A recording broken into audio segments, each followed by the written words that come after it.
Welcome back to the second lecture of your Module 2, called Using the Literature.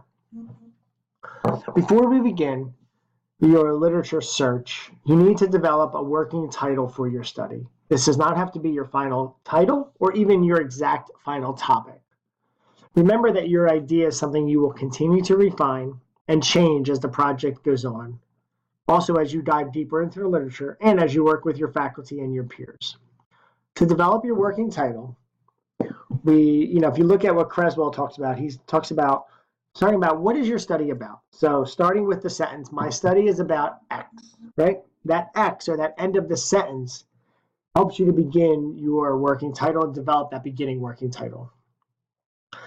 Once you have your working title, you can begin your literature search. What does a literature search do? Why do you even have to complete this step? So literature search helps you to relate your study to the larger body of literature.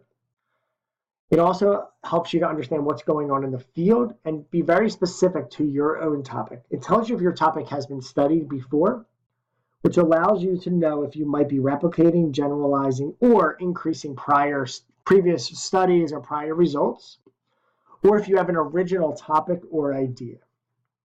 And remember, that's a really important piece because if you have an original topic or idea, we're probably using qualitative. If you're replicating, generalizing, or increasing previous studies, you're probably using quantitative, unless that replication is looking at a new group of people, right? So if you are studying, looking at the impact of autism on siblings in an urban community, and then we want to look at that also in like Native Americans, right? So indigenous populations, we might be doing qualitative to study the meaning of that within this population.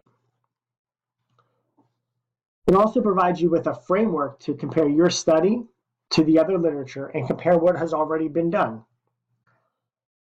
Remember that you're always adding to the current literature with your proposals.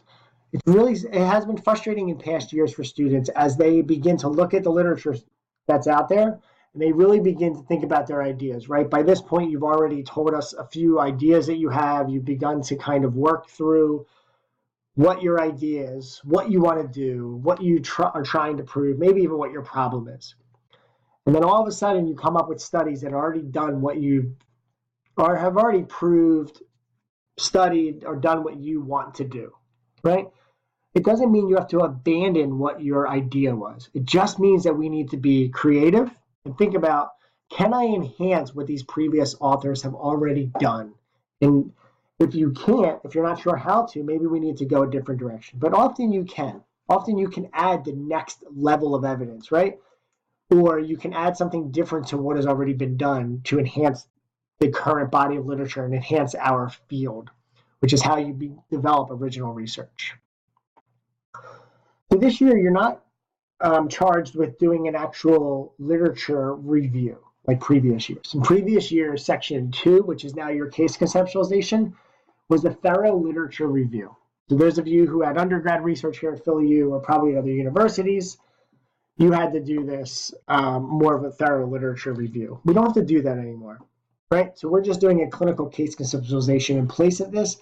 But your section 1, your background section, is going to be where almost all of that literature review that was section 2 is going to be infused in section 1. So our section 1 is going to be a little bit deeper and have more depth than the prior years did. So in order to do this, right, you're going to need to know, like, what are the different topics that I'm searching for, that I'm studying? And all of these should be set up in order to look at how, if I funnel these all together, how does it relate to the purpose of my study?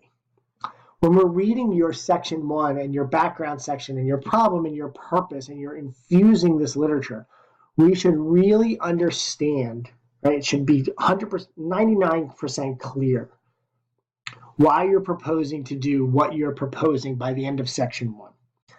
Then section 2 is kind of giving us your case conceptualization. And that's where you're really adding on the introspection to a specific case that's going to back up and it's going to guide your research proposal. And then your methodology will tell us how we're actually going to do that and so forth. So what does your literature search serve to do? It serves to do 5 things. It serves to integrate what others have done and said. You want to criticize the current literature. Remember, this second piece is a really important piece. Again, I said in the last lecture, you're selecting an approach lecture. Students often make the mistake, right? And early career researchers also do this, that they're prisoner of their own perspectives, right? And they stay within their own biases and they don't criticize the literature, right? They only are really looking for literature that kind of goes within their own boat, right? Or their own bucket. If I believe this, then I'm going to find all literature that stays within what I believe. And it's your responsibility to also look for researchers that would argue against your perspective or your worldview. And you need to also be able to understand what are the strengths of that literature, right, that argues against you, and understand why your perspective might be more meaningful or might be better, right? Or why that should be studied or why you're studying your own perspective. There's not really a better than or worse than. And even the literature and the authors that are within your own bucket, that are within your own perspectives or worldviews, they have shortcomings. They have limitations. We need to be able to criticize that. We need to build bridges between related topics. A lot of times students and early career researchers think, I'm going to search I want to study PTSD or I'm going to study trauma in siblings who have autism of a certain descent, right? And a lot of times we need to be able to kind of look for trauma and look at sibling adjustment and look at these different concepts and how everything overlaps and infuse that, right? And bring them together. We've been working on this in previous classes in your academic writing, so this shouldn't be a foreign concept, but let us know if you need more clarification or you need support in how you're going to begin to build bridges between related topics. You need to identify the central issues within your own topic, and for your own, you'll also be discussing the gaps in the literature, right? We need to know what's missing, and that's why you're doing what you're doing. So let's look at quantitative versus qualitative in the literature searches. Qualitative, remember, this is going to be more exploratory, right? So there's going to be less literature out there. What you're going to have to do is be much more creative in using the literature and generalizing your topic, and you're going to need to be drawing connections much more creatively. Quantitative, for you folks, there's going to be much more substantial literature out there, right? We're going to be comparing and contrasting, criticizing, and relating literature to discuss why you're proposing to do what you're doing, right? How it all relates together. Don't think that qualitative is simpler because there's less literature out there, right? So, I have to do a shorter literature search, because you are going to have to be much more creative in how do I draw all that literature together and how do I look for that lack of literature, right? And how do I figure all this out and put it all together? Quantitative, you're going to have to pull a much larger body of literature together to compare it, to criticize it, and to help to show how you're enhancing the prior literature that's already been shown.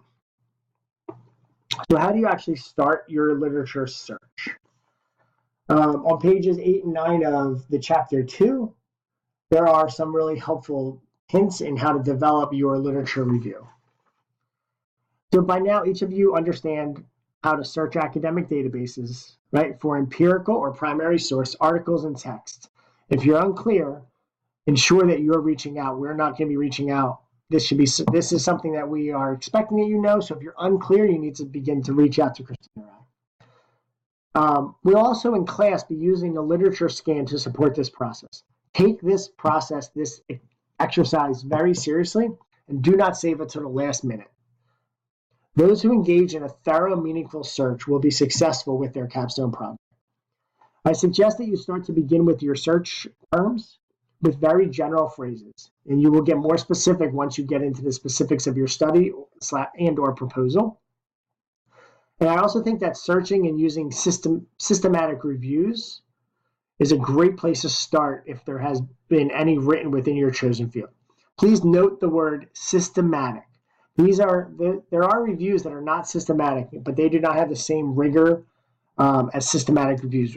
We can support this in class to kind of discuss further and show you what a systematic review is. So we're going to use the title and the abstract of the articles to see if you believe they are relevant to your own topic. This will save you time as opposed to reading each article, right? Go through, is that if the title's relevant, read the abstract. If it's relevant, then you might want to save that and then read the whole article to see if it's relevant.